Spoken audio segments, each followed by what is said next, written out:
আমার বাতাস ওমা বলার মানে নাকি নাম তার ময়ূখ রঞ্জন ঘোষ। পেশায় একজন সাংবাদিক হলেও আচার আচরণে মলম বিক্রেতা কিংবা জোকারকেও হার মানায়। কথা বলতে বলতে ছুটছেন স্টেজের এক প্রান্ত থেকে অন্য প্রান্তে। উদ্ভট অঙ্গভঙ্গি করে বেশ আলোচনায় রয়েছেন ভারতীয় সংবাদ মাধ্যম রিপাবলিক বাংলার এক সাংবাদিক। জবাব চায় বাংলা যখন আর বাংলা রিপাবলিক বাংলাতে সম্প্রচারিত হয়। ময়ূখ রঞ্জন ঘোষের এই অদ্ভুত ও উত্তেজনাপূর্ণ উপস্থাপনা নিয়ে এরই মধ্যে সমালোচনা ও বিতর্ক তৈরি হয়েছে বাংলাদেশে। ময়ূখের সংবাদ পরিবেশনের ধরন অনেকেই মলম বিক্রেতাদের সঙ্গে তুলনা করেছেন। ফলে তাকে নিয়ে বাংলাদেশের দর্শকদের মাঝে তৈরি হয়েছে মিশ্র প্রতিক্রিয়া। মানে এই অশিক্ষা আমরা কোন পকেটে রাখবো? পকেটে রাখবো, ওটের পকেটে রাখবো। এরই মধ্যে সামাজিক যোগাযোগ মাধ্যমেও তাকে নিয়ে ট্রল, সমালোচনা এবং চর্চা অব্যাহত আছে।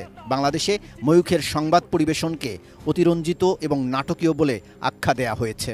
বিশেষত তার চিৎকার, চেঁচামেচি ও অঙ্গভঙ্গি অনেকের কাছে বিরক্তিকর ও অতিরঞ্জিত বলে মনে হয়েছে। অনেকেই বলছেন ময়ূখ রঞ্জনের এই উগ্র উপস্থাপনার পেছনে মূলত টিআরপি বাড়ানোর একটি কৌশল।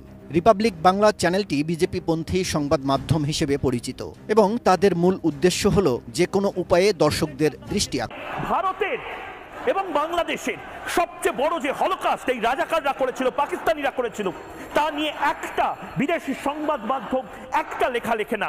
হিন্দু মহিলাদেরকে যেভাবে ধর্ষিত হতে হয়েছিল, হিন্দু পুরুষদেরকে যেভাবে গোপনাঙ্গে রড ঢুকিয়ে অত্যাচার করা হয়েছিল, যেভাবে কটুকাটা করা হয়েছিল বাঙালিদেরকে, একজন এর বিরুদ্ধে কোনো লেখার সাহস পায় না। তার কারণ এরা সবাই হয়তো জামাতিদের ফান্ডিং এ চলছে, এরা সবাই নিজেদেরকে রাজাকার বলছে এবং এই রাজাকাররা আসলে কারা বাংলাদেশিরা জানে, আওয়ামী লীগ জানে, শেখ হাসিনা জানে, মুজিবুর রহমান জানে এবং ভারত জানে।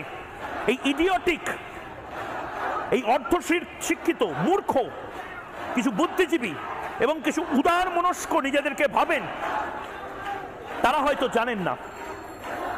এবং আমি আবারও বলছি, আজ চোখ বন্ধ করে থাকলে কাল আপনার বাড়ির সামনে এই স্লোগানিং হবে।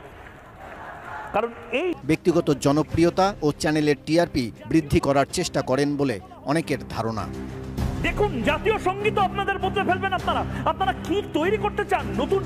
ময়ূখ রঞ্জন ঘোষের এই অভিনব উপস্থাপনা পশ্চিমবঙ্গের সংবাদ মাধ্যমের বর্তমান অবস্থার প্রতিফলন বলে মনে করছে বাংলাদেশের অনেক দর্শক, যেখানে উত্তেজনা এবং বিনোদনমূলক উপাদানকে প্রাধান্য দিয়ে সংবাদকে নাটকীয়ভাবে পরিবেশন করা হয়। তবে এ ধরনের উপস্থাপনা কতটা কার্যকরী বা সাংবাদিকতার নৈতিকতার সাথে কতটুকু সামঞ্জস্যপূর্ণ তা নিয়ে সমালোচনাও রয়েছে।